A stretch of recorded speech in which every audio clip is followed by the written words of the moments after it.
Level 0. The theoretical bite.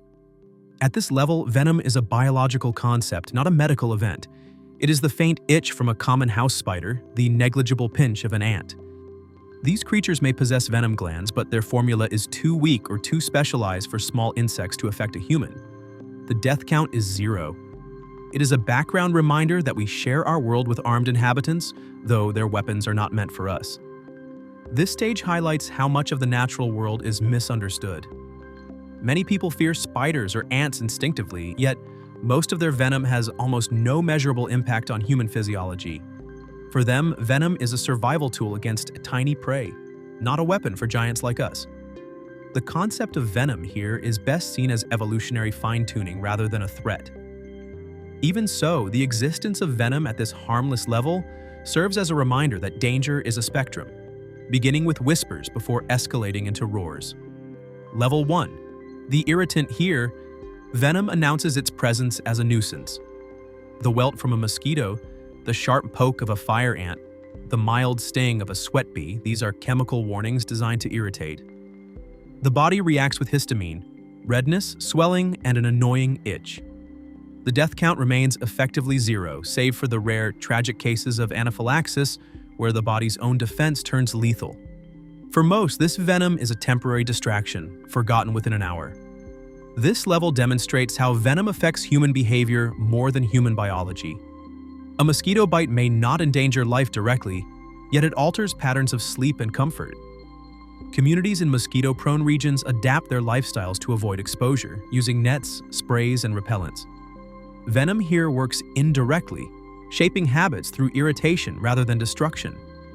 The extremely rare fatalities from allergic reactions remind us that even small irritants carry unpredictable risks when individual biology reacts differently. Level 2. The memorable sting venom now becomes an experience. The searing pain of a wasp, the electric shock of a velvet ant, a wingless wasp, or the lingering ache of a hornet sting. This pain is intense and localized, a defensive strategy that is unforgettable. Yet, the systemic danger is still negligible. The death count is nearly 0, again relying on allergic reaction rather than the venom's inherent toxicity to be fatal. It ruins an afternoon, not a life. What distinguishes this stage is the memory it implants. A child who has once been stung by a hornet may carry that memory into adulthood, instinctively avoiding buzzing insects. This long-term impact is a testament to how effective pain can be as a survival strategy. For the insect, the sting is not only a momentary deterrent, but also a lesson imprinted in the minds of potential predators. In many ways, the sting becomes part of a cultural memory as families pass down warnings about hornets, wasps, and other painful creatures. Venom here has little to do with mortality and everything to do with shaping long-lasting caution. Level 3. The systemic threat. This is the first true step into medical significance. The venom of a lionfish sting, a large centipede bite, or certain rear-fanged snakes begins to interfere with the body's functions. The pain is severe, often accompanied by nausea, vomiting, localized swelling, and weakness. While rarely fatal to healthy adults, the risk is real. A handful of deaths occur here, often in the vulnerable, the untreated, or the unlucky. Hospitalization is often required not to prevent death, but to manage suffering and prevent complications. At this level, venom crosses the line from inconvenience into legitimate medical danger. Symptoms such as dizziness, difficulty moving, or widespread swelling reveal that the venom is interacting with core systems of the body rather than simply irritating the skin. Even if fatalities are limited, the disruption to normal function can be serious. Hospital care may involve pain management, fluid replacement, or monitoring vital signs for sudden changes. These cases show how venom can escalate from being a painful teacher to being a medical adversary, demanding professional intervention to keep the victim safe. Level 4. The neurotoxic ambush. Now, venom evolves from causing pain to hijacking the nervous system. The bite of a blue-ringed octopus or a Brazilian wandering spider introduces potent neurotoxins. These compounds block communication between nerves and muscles. The result can be paralysis, including the muscles required to breathe, while the victim remains fully conscious. The death count rises because without respiratory support and medical care, suffocation is a direct and expected outcome of the Venom's design. The horror of this level lies not only in its lethality, but also in its cruelty. Victims often remain aware of their surroundings, trapped in a body that no longer obeys. The slow progression of paralysis creates a sense of helpless anticipation, where every breath feels more labored than the last. For medical teams, the only lifeline is immediate respiratory support, buying time until the Venom loses its grip. The ambush is effective because it leaves little room for escape. Neurotoxins silence the body before help can usually arrive, showing how evolution has crafted a weapon of terrifying precision. Level 5. The rapid unraveling. Here, the margin for error vanishes. The venom of an inland taipan, king cobra, box jellyfish, or geographic cone snail is engineered for swift incapacitation. It attacks the cardiovascular system, the respiratory system, and the nervous system simultaneously.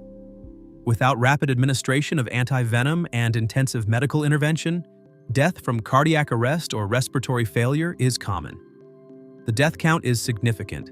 Time is measured in minutes, not hours. Nature is no longer giving warnings.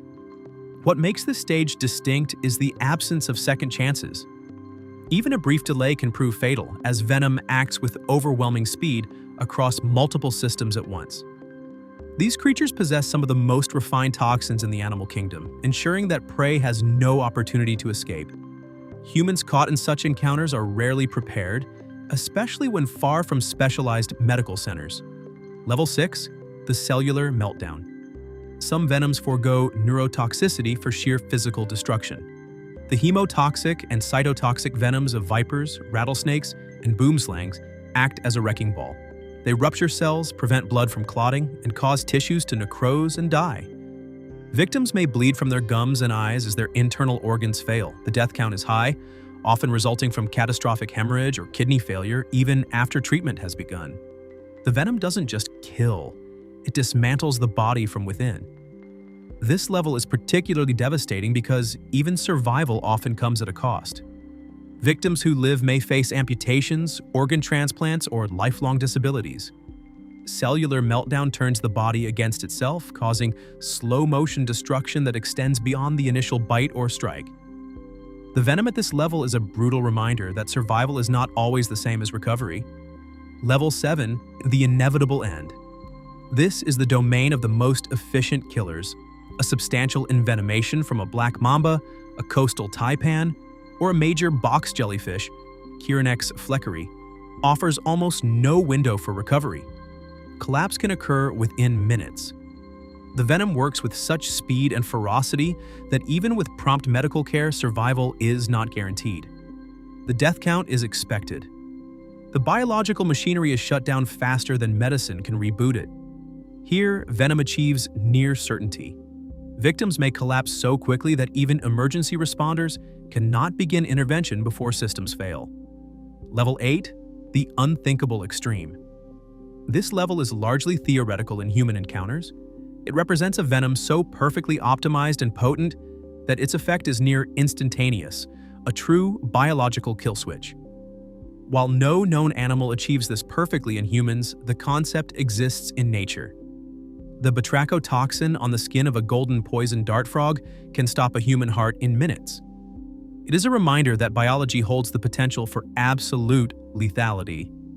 For now, the confirmed death count at this theoretical extreme is 0, a testament to the rarity of such a perfect storm of toxicity and exposure. The extreme is fascinating because it blends fact with speculation.